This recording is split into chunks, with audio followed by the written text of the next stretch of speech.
आज हम बात करने वाले हैं मानव भूगोल के एक महत्वपूर्ण बिंदु की। नाम है द्वैतवाद। इसे कहते हैं ड्यूलिज्म, यानी कि ड्यूलिज्म इन ज्योग्राफी। भूगोल में द्वैतवाद या भूगोल का विभाजन भी कह सकते हैं। इसमें एक शब्द आएगा बनाम, यानी कि वर्सेस। बाद में विस्तार से चर्चा चलेगी तो अपने इसको नहीं समझ पाएंगे, लेकिन फिलहाल आप बनाम के बारे में समझिए। बनाम यानी कि ये एक विरोधाभास पैदा करने वाला शब्द है दो प्रतिद्वंदियों के बीच में, यानी कि बनाम का मतलब होता है प्रतिद्वंदी या के विपरीत। तो ये विरोधाभास जो है वो दो वस्तुओं के मध्य बीच में आ जाएगा बनाम। आपने इंडिया और ऑस्ट्रेलिया के खिलाड़ियों को क्रिकेट के मैदान में देखा होगा। वहाँ लिखा आता है कि इंडिया वर्सेस ऑस्ट्रेलिया या भारत बनाम ऑस्ट्रेलिया। तो बनाम का मतलब है दो प्रतिद्वंदियों, ठीक है, या एक के प्रति दूसरा प्रतिद्वंदी। तो भारत बनाम ऑस्ट्रेलिया यानी कि भारत का प्रतिद्वंदी कौन है? ऑस्ट्रेलिया। द्वैतवाद को जब हम आगे बढ़ेंगे तो उसमें द्वैतवाद के कारण में दो बिंदु सामने आएंगे। एक होगा अध्ययन क्षेत्र या विषय क्षेत्र, यानी कि भूगोल का अध्ययन क्षेत्र कहाँ तक है, इसमें किन बातों को सम्मिलित करें या न करें। फिर दूसरा एक और जो द्वैतवाद का कारण या विरोधाभास का कारण बनता है, इसके अध्ययन का उपागम, यानी कि किस लिपि के माध्यम से, जैसे कि क्रमबद्ध और प्रादेशिक। तो ये कारण बनेंगे। एक तो होगा उपागम और दूसरा होगा विषय क्षेत्र। तो इन्हीं को अपने आगे विस्तार से पढ़ेंगे तो ये मुख्य जो है कारण बन जाएंगे द्वैतवाद के। अब बात करते हैं द्वैतवाद है क्या। यानी कि द्वैतवाद हम उसे मानेंगे जब एक विषय है।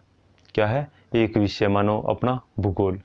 तो एक विषय है, उस विषय की कुछ शाखाएं हैं और उन शाखाओं में से एक को प्रधान मान लेना, यानी कि कुछ इसको मानेंगे तो कुछ दूसरी शाखा को और किसी तीसरी शाखा को प्रधान मान लेंगे। यानी कि भूगोल या किसी विषय के जितने भी शाखाएं हैं सबको महत्वपूर्ण मानकर, या उनमें से यानी एक को महत्वपूर्ण मानकर उसका संपूर्ण विषय ही उसको मानकर अध्ययन करना भूगोल में द्वैतवाद कहलाता है। और ये द्वैतवाद केवल एक मिथ्या है, यानी कि विद्वानों के मस्तिष्क का भ्रम मात्र है। तो भूगोल में जो द्वैतवाद है वो यूनान काल से ही चला आ रहा है, जब हिकेटियस महोदय ने भौतिक भूगोल पर विशेष जोर दिया था और स्ट्रैबो और हेरोडोटस महोदय ने मानव भूगोल की ओर अपना ध्यान आकर्षित कर लिया था।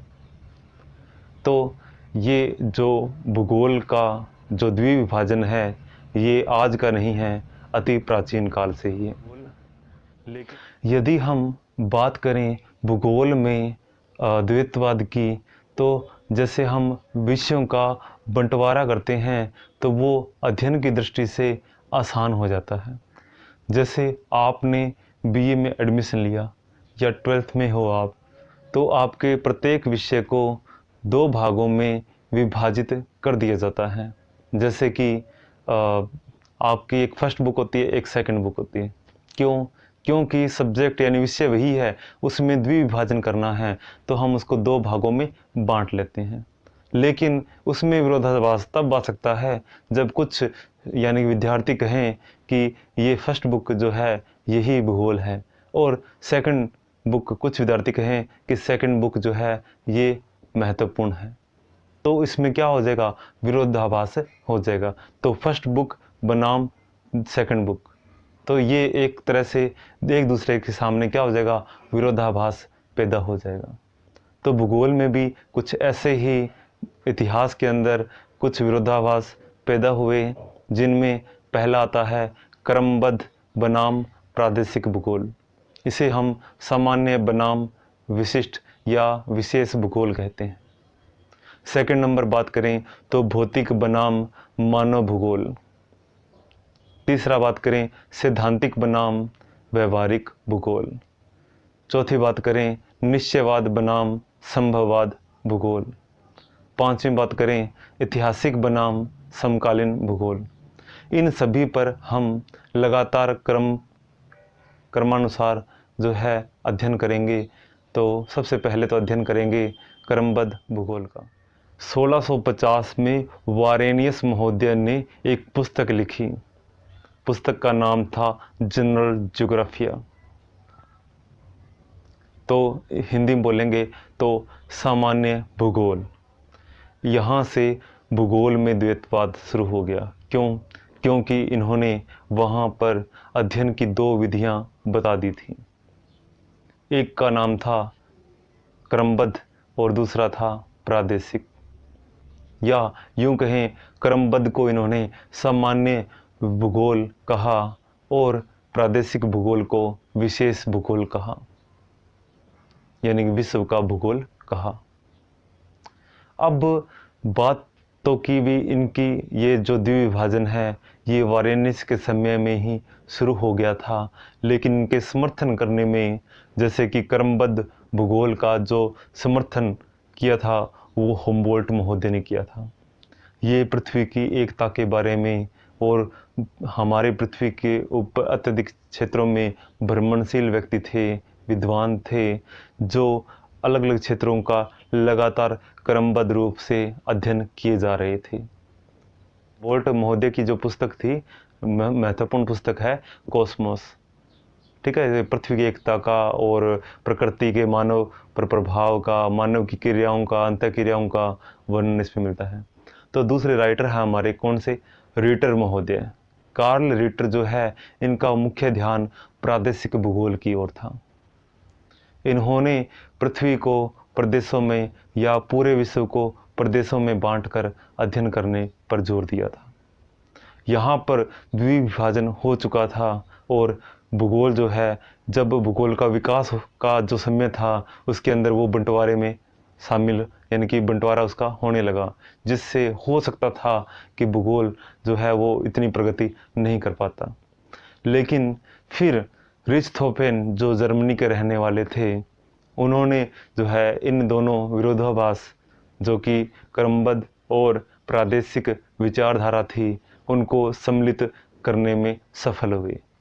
यानी कि उन्होंने इन दोनों विचारधाराओं में कहा कि क्रमबद्ध का जो विधि का इस्तेमाल करते हैं तो प्रादेशिक विधि का स्वतः ही उसमें उपयोग हो जाता है, और प्रादेशिक विधि का इस्तेमाल करें तो उसमें जो क्रमबद्ध विधि है वो स्वतः ही इस्तेमाल हो जाती है। तो इन्होंने कहा कि ये दो विधियां अलग अलग नहीं हैं, इनको एक साथ ही हमें पढ़ना चाहिए ताकि भूगोल का विकास हो सके। तो इनके बाद में जो हेटनर महोदय है उन्होंने भी जो समाज और क्षेत्र का जो प्रकृति का जो सम्मिलित रूप है उसको बताने का प्रयास किया, और वो भी ये इस द्वैतवाद को जो विचारधारा थी उसको समाप्त करने में सहयोगिक रूप में काम किया। अब बात करते हैं कि ये क्रमबद्ध और प्रादेशिक जो विधि है या उपागम है, इनमें अंतर क्या है। पहले बात करते हैं क्रमबद्ध विधि की या क्रमबद्ध उपागम की। ये अध्ययन की विधि है जो अति प्राचीन काल से चली आ रही है। इसमें जो विद्वान थे वो प्रत्येक तथ्य का जो प्रकरणों के रूप में अध्ययन करते थे। प्रकरण यानी टॉपिक। जैसे कि पूरी पृथ्वी को अगर अपने ग्रह मान लें तो इस पृथ्वी का अध्ययन करने के लिए इसे हम 3 भागों में बांट चुके हैं, जैसे कि स्थल मंडल, जल मंडल और वायुमंडल। इसके बाद में इसका चौथा मंडल भी इसमें शामिल हो जाता है, जीव मंडल। फिर अगर इनके उपभाग करें तो जैसे स्थल मंडल का पर्वत पठार मैदान, महासागर, नदी की घाटियाँ, तो ये इसमें शामिल हो जाएगा। फिर महासागरीय यानी कि समुद्र विज्ञान की बात करें, जल क्षेत्र की बात करें, तो उसके अंदर जो सागर हैं, महासागर हैं, या महासागरीय लवणता, निक्षेप, ज्वार भाटा, लहरें, इन सब का इसमें अध्ययन हो जाएगा। और स्थल, जल और वायुमंडल, यानी कि अब अपने वायुमंडल की बात करें तो वायुमंडल के अंदर हम जैसे कि वायुमंडल की गैसेज, इसके तापमान, वायुमंडल का जो वायुदाब है, पवनें हैं, आर्द्रता है, तो इन सभी बातों का अध्ययन करेंगे। इसके बाद में जैव मंडल के अंदर हम सभी जीवों और वनस्पतियों के बारे में अध्ययन करते हैं क्रम से। तो ये क्रमबद्ध रूप है हमारी पृथ्वी के अध्ययन का। ये जो उपागम है ये प्रदर्शित करता है कि लगातार हम स्टेप बाय स्टेप टॉपिक के रूप में, प्रकरणों के रूप में जब हम किसी तथ्यों का अध्ययन करते हैं तो वो क्रमबद्ध प्रणाली में शामिल होता है। और अब बात करते हैं प्रादेशिक भूगोल की। प्रादेशिक भूगोल या प्रादेशिक उपागम के अंदर हम किसी विस्तृत, ये भी क्या है, पृथ्वी को एक इकाई मानकर अध्ययन कर देगा।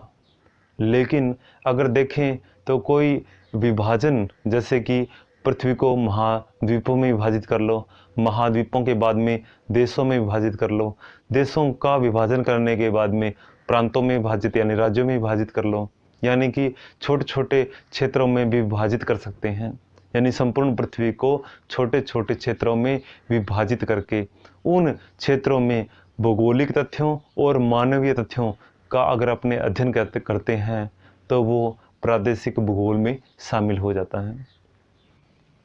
तो अगर अपने क्रमबद्ध की बात करें तो वो क्या करता है, क्रम से अध्ययन करता है। उसमें अपने मानवीय तथ्यों का भी अध्ययन कर सकते हैं। अगर मानव पूरी पृथ्वी के ऊपर मानवीय तथ्यों का अध्ययन करना है तो अपने क्या करेंगे कि वहाँ पे जनसंख्या का क्या करेंगे, पहले वितरण, जनसंख्या वितरण देख लिया, लिंगानुपात देख लिया, फिर साक्षरता देख ली, ग्रामीण नगरीय अनुपात देख लिया।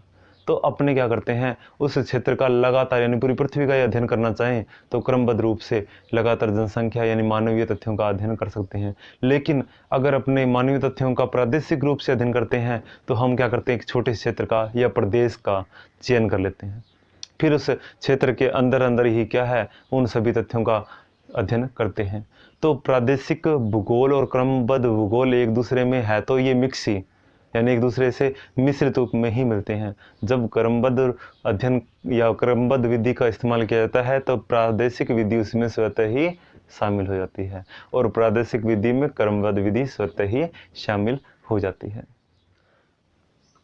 क्रमबद्ध और प्रादेशिक भूगोल का आपस में जब समन्वय हो गया और एक ही दृष्टिकोण से भूगोल को पढ़ा जाने लगा तो उसके बाद में कुछ समय तक लगातार भूगोल में भौतिक भूगोल पर विशेष ध्यान गया, जिसमें हुम्बोल्ट, कांट और वारेनियस महोदय का नाम आता है।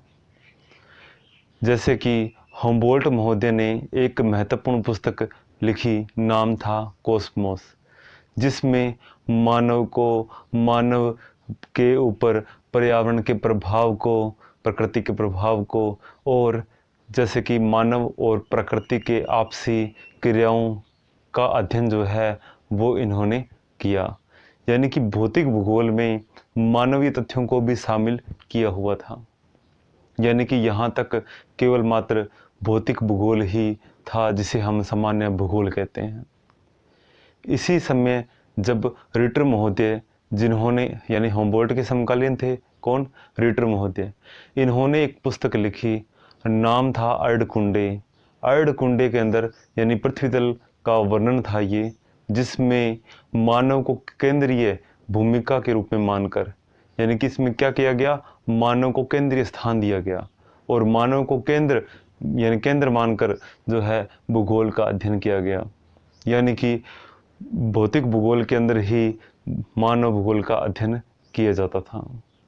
इनके पश्चात मैकिंडर महोदय, जिन्होंने भूगोल का अध्ययन क्षेत्र और विधि या तरीका, अध्ययन का जो तरीका है उस पर एक भाषण दिया 1787 के अंदर, ये काफ़ी प्रचलित था और इसमें प्राकृतिक विज्ञानों और सामाजिक विज्ञानों को आपस में क्या है पढ़कर अध्ययन किया जाना बताया था। अब 20वीं शताब्दी के अंदर शुरुआत हुई मानव भूगोल की, जिसमें विडाल डी लाब्लास, फैब्रे महोदय, जीन ब्रून्स महोदय, इनके अलावा अगर नाम लें डिमांजिया और डी मार्टोनी, तो इन्होंने सब ने मिलकर जो है मानव भूगोल को काफ़ी विकसित किया। हालांकि मानव भूगोल का संस्थापक विडाल डी ब्लास को ही माना जाता है, लेकिन मानव भूगोल का जनक नाम आए तो रेडजल महोदय। अगर रेडजल महोदय वहाँ नहीं है तो ब्लास को आप प्राथमिकता दे सकते हो। अब देखिए इसके बाद में कि भूगोल और भौतिक भूगोल जो है वो भौतिक भूगोल और मानव भूगोल में बंट गया। अब बात करते हैं कि इनका आपस में कितना प्रभाव है या नहीं। विद्वानों ने काफ़ी समय तक अनुसंधान किए, प्रयोग किए और अंत में बताया कि हमारी पृथ्वी के ऊपर, हमारे धरातल के ऊपर जितने भी प्राकृतिक तथ्य हैं उन पर मानवीय छाप मिलती है।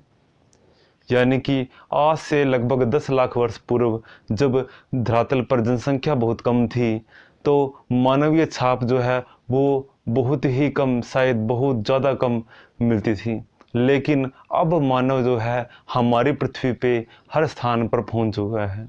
यानी पृथ्वी का कोई स्थान ऐसा नहीं है जहां मानव ने अपनी छाप न छोड़ी हो, और मानव पूरी पृथ्वी पे फैल चुका है और सभी प्राकृतिक तथ्यों पर अपने जो है मानवीय तथ्य जो है उन पर थोप दिए हैं। यानी कि कोई प्राकृतिक तथ्य स्वतंत्र रूप से प्राकृतिक नहीं है और उस पर मानवीय छाप मिलेगी ही मिलेगी। इन्हें अलग करना बड़ा ही कठिन हो जाता है।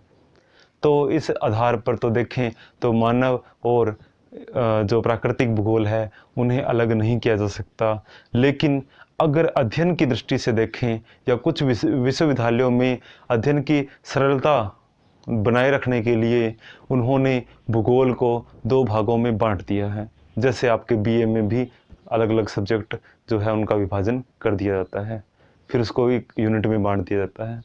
लेकिन अब देखिए इन्होंने विश्व में जो विश्वविद्यालय थे उन्होंने अलग अलग भागों में बांटा, भूगोल को महत्वपूर्ण 2 शाखाओं में बांटा, मानव भूगोल और भौतिक भूगोल। तो ये केवल मात्र अध्ययन के लिए है अलग हुए हैं, लेकिन इन दोनों का सम्मिलित रूप से ही अध्ययन करना चाहिए, क्योंकि भूगोल जो है वो एक प्राकृतिक विज्ञान और एक सामाजिक विज्ञान के मध्य सेतु का काम करता है। इन्हें अलग करने से क्या होगा कि भूगोल का प्राय ही जो है आधार नष्ट हो जाएगा, भूगोल जो है अपने अर्थ विहीन हो जाएगा, तर्क विहीन हो जाएगा। तो ऐसे ही हार्टसन महोदय ने कहा है कि मानव भूगोल और भौतिक भूगोल को अलग करना जो है भूगोल को क्षति पहुंचाना है, यानी कि भूगोल को तर्क विहीन करना है। तो इन्होंने भी जो मानव भूगोल है और भौतिक भूगोल है उसको एक साथ एक ही रूप में बांधा। अगर भौतिक भूगोल और मानव भूगोल दोनों का अलग अलग अध्ययन भी करें तो भौतिक भूगोल में जैसे कि हम इसे 2 रूपों में बांट सकते हैं, जैविक तथ्यों और प्राकृतिक या भौतिक तथ्यों में। अगर प्राकृतिक या भौतिक तथ्यों की बात करें तो फिर से हम इसे 2 भागों में बांट सकते हैं। भौतिक तथ्य जिसमें क्या है स्थल मंडल, जल मंडल और वायुमंडल आते हैं, और दूसरा है जैव भूगोल, इसे हम जीव जंतु या वनस्पति के बारे में अध्ययन करते हैं। तो ये क्या है भूगोल का एक क्रमिक विभाजन है उसकी अध्ययन क्षेत्र को सरलतापूर्वक समझने के लिए। और अगर हम मानवीय तथ्यों को या जैविक जो मानवीय भूगोल है उसकी बात करें तो उसको भी हम विभाजित करके सरलता से पढ़ सकते हैं। जैसे कि भूगोल की शाखाओं की बात करें तो राजनीतिक भूगोल, सामाजिक भूगोल, आर्थिक भूगोल, नगरीय भूगोल और ग्रामीण भूगोल, सांस्कृतिक भूगोल, तो ये सब क्या है अलग अलग इनको क्या है अध्ययन किया जा सकता है, लेकिन ये सब आपस में क्या है जुड़े हुए हैं। जैसे कि भौतिक भूगोल में देखें तो स्थल मंडल, जल मंडल, वायुमंडल भी आपस में जुड़े हुए हैं, इनका एक दूसरे पे इफेक्ट पड़ता है। जैसे कि जलवायु विज्ञान में अगर देखें तो वनस्पति का इफेक्ट पड़ता है, वनस्पति पर मृदा का इफ़ेक्ट पड़ता है, मृदा पर वापस से जो है वो समय का और वायुमंडलीय तत्वों का इफ़ेक्ट पड़ता है, प्रभाव पड़ता है। तो ये सभी तथ्य आपस में क्या है, जुड़े हुए हैं और ऐसे ही मानवीय तथ्य भी आपस में जुड़े हुए हैं। तो इन सभी को आप यानी कि विषय का आप कितना भी विभाजन कर लो, यदि उसका विकास करना है तो आप उसको एक साथ में और उसको संश्लेषित रूप में क्या है अध्ययन करोगे तो वो विकसित ही रहेगा।